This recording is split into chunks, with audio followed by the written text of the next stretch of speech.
Hi guys, I haven't made a video in I don't know, forever, and most of them are stupid little videos, and I know most of my followers are at school. This is why I want to put this out there. Um, the reason, some of you know, a few of you, not very many, like a couple, would know that I'm back at St. Louis. That's because my brother, um, he didn't really relapse. He just, we were we were we were at the house, and they were just taking a nap like normal, and I was up. It was like 5 o'clock in the morning or something like that, and I heard my mom. She was going to the bathroom, and she got out of the bathroom, and because she was trying to get up early so she could do my clothes. I know I kind of don't do my laundry that often, but and well, my mom, she wanted to wake up Tucker for something because he had something on his nose, and yeah, his platelets were low, which is what helps clog blood up, or I think that's what it does. And his platelets were low, so she went to wipe his nose, and usually if she wipes his nose, he usually wakes up and whines or something like that. Thanks for the light, bud. I'm in a parking garage. You can't tell. I'll get to that later. So she called his name once, okay? And so I'm like, okay, whatever. She's just waking him up. Second time, I'm like, what is happening? He's usually up by the first one. Third time calls, and I'm like, okay, there's something wrong. And so I jump out of bed, and I go to check what's happening, and my brother is non-responsive. You know how people are like, so and so was, they were in their bed, and I just couldn't wake them up. And I thought that was like, that's crap. It's not like you can't wake them up. It was literally like that. We could not wake him up. I mean, literally. My mom called 911, and we went to Keith. Never mind. Let's not just name police officers in this video. But a police officer came to the house. They beat the ambulance there, and they couldn't wake him up. I mean, we didn't slap him around, but we kind of nudged him, like, Tucker, wake up, Tucker, wake up, Tucker, wake up, Tucker, wake up. And we just couldn't get him awake. And so the ambulance gets there, and they pick him up. Well, I called Mike, and Mike's my mom's ex-boyfriend, and he kind of hangs around the house sometimes and does stuff like that. And so they're like, okay, let's get him into the thing so we can take him to the hospital. And so Mike picks him up, and halfway there, they kind of try to set him down.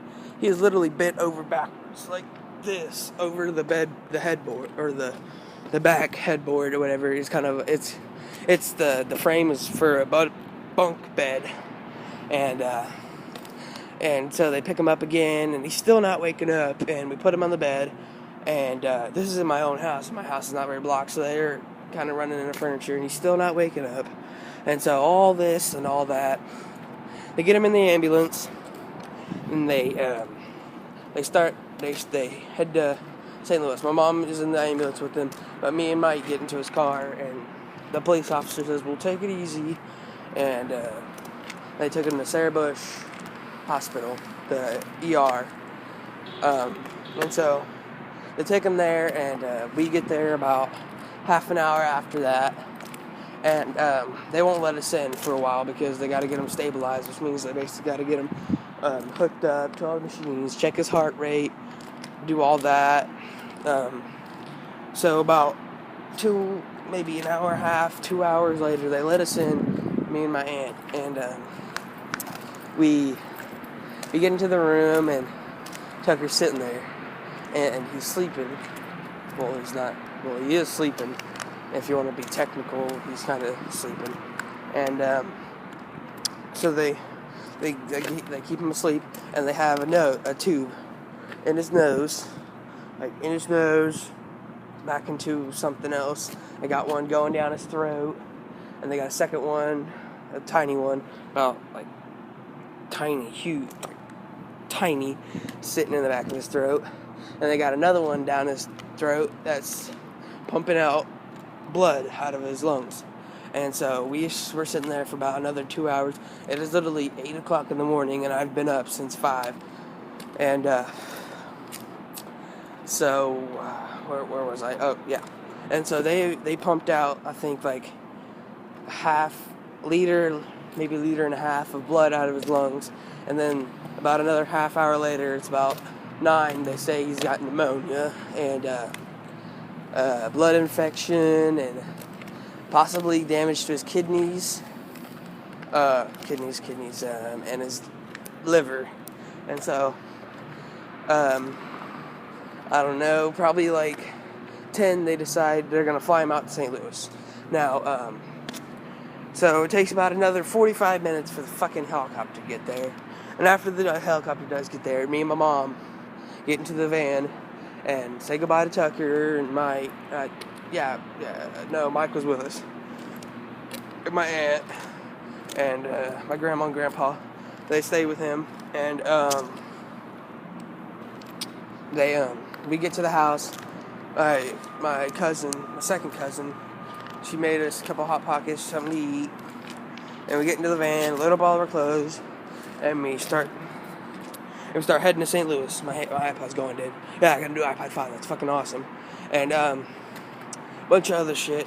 And we beat the helicopter there because it took him at least an hour to get Tucker into a fucking whatever. It takes him a fucking hour to do that shit. It shouldn't take that fucking long.